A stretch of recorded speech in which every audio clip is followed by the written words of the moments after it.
स्वागत है। आज हम बात करने वाले हैं, जैसा कि हम जानते हैं कि सीआरपीएफ का पेपर चल रहा है, तो आपको जितना भी पेपर हो रहा है, जो पेपर जिस शिफ्ट में पूछे जा रहे हैं उसका एनालिसिस करना है अच्छे से। उसके अराउंड में जितनी चीज़ें हैं उसको आपको कवर करके जाना है। तो मैं 22 डेट को जितना भी पेपर हुआ है सभी शिफ्ट का क्वेश्चंस जीएस का मैं लेके आया हूँ और इसके अराउंड में भी क्वेश्चंस आपको बताऊँगा। ठीक है, तो हमारा पहला क्वेश्चन है, हमारा दोस्तों पहला क्वेश्चन है कि सिंगलीला राष्ट्रीय उद्यान कहाँ स्थित है। सिंगलीला राष्ट्रीय उद्यान भारत के किस राज्य में स्थित है? तो दोस्तों ये है पश्चिम बंगाल। ठीक है, दार्जिलिंग जिले में एक राष्ट्रीय उद्यान है, पश्चिम बंगाल में स्थित है। ठीक है, तो और असम में जो है सिमलीपाल राष्ट्रीय उद्यान। असम में 7 राष्ट्रीय उद्यान है। ठीक है, उसको आपको नामचारवा, ठीक है, और जितने भी 7 हैं वो आपको ध्यान करके जाना है। ठीक है, तो आपको पूरा अच्छे से क्लियर कर लेना है कि राष्ट्रीय उद्यान के बारे में। अगला क्वेश्चन है दोस्तों कि भारतीय संविधान के किस अनुच्छेद के तहत प्रत्येक नागरिक को देश के संपूर्ण राज्य क्षेत्र में स्वतंत्र रूप से घूमने का अधिकार प्रदान करता है? तो दोस्तों ये क्वेश्चंस आपका आर्टिकल 19 से है। 19 में आपको कितने मिलेंगे? 19 में आपको 6 स्वतंत्रता का अधिकार मिलेंगे। उसी में 1A जो 19(1) है ये वाक एवं अभिव्यक्ति का अधिकार है, और जो 6 है उसमें घूमने का जो अधिकार है वो 6 अधिकार हैं, वो उसको आपको देख के जाना है। ठीक है, तो ये क्वेश्चन आपका पूछा गया था। अगला क्वेश्चन हमारा है कि 2021 में, यहाँ पे 22 लिखा है दोस्त, 2021 में दोस्तों जीडीपी कितने नंबर पर थी? भारत की जो अर्थव्यवस्था है जीडीपी, तो ब्रिटेन को पछाड़कर भारत दुनिया की 5वीं सबसे बड़ी अर्थव्यवस्था बन गई थी। ठीक है, तो व्यवस्था से भी क्वेश्चंस बन रहे हैं। ठीक है, और इकोनॉमिक्स हो गया और उधर स्टैटिक्स से थोड़ा बहुत बन रहा है, तो ये आपको एनालिसिस करके जाना है। बाकी मैं एनालिसिस करवाता रहूँगा, आप वीडियो को पूरा देखें। ठीक है, अंत में जो इम्पोर्टेंट क्वेश्चन है वो भी है, उसको आप पूरा वीडियो अंत तक देखें तभी आपको फ़ायदा मिलेगा। देखिए, अविनाश सावले किस खेल से संबंधित हैं? तो दोस्तों जो अविनाश सावले हैं वो एथलीट से संबंधित है। ठीक है, इससे आगे चल के ये भी पूछा जा सकता है कि वो कितने 3000 मीटर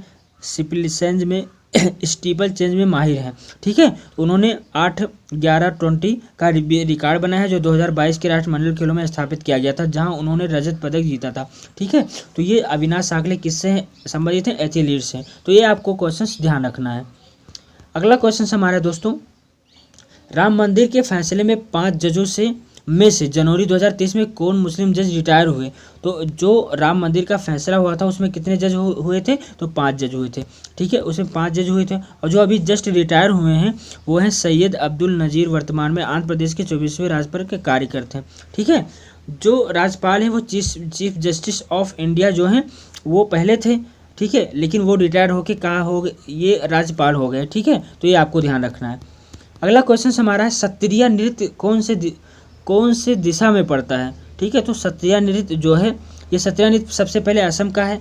ठीक है, जो सत्रिया एक नृत्य नाटक प्रदर्शन कला है जिसकी उत्पत्ति असम के कृष्ण केंद्रित वैष्णव मठों में हुई थी।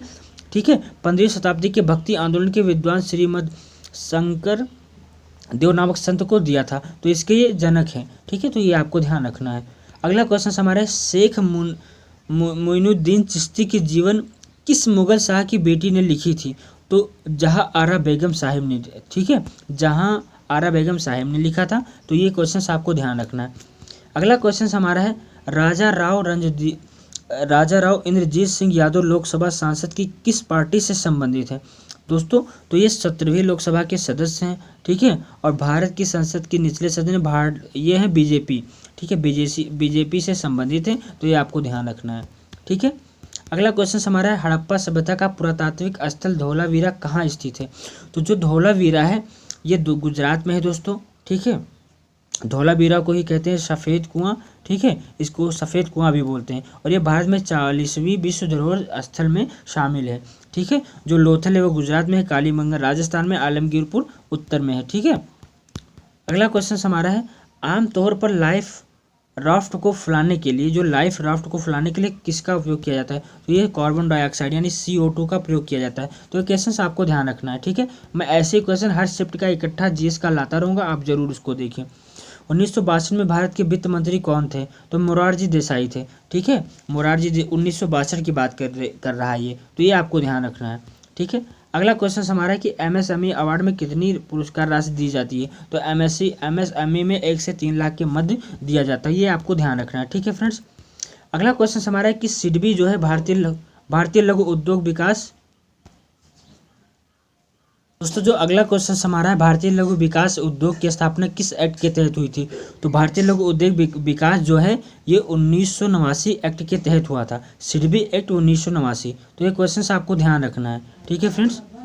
अगला क्वेश्चन हमारा इतना ही क्वेश्चन था, और मैं क्वेश्चंस और लाता रहूँगा और आपको ध्यान रखना है। और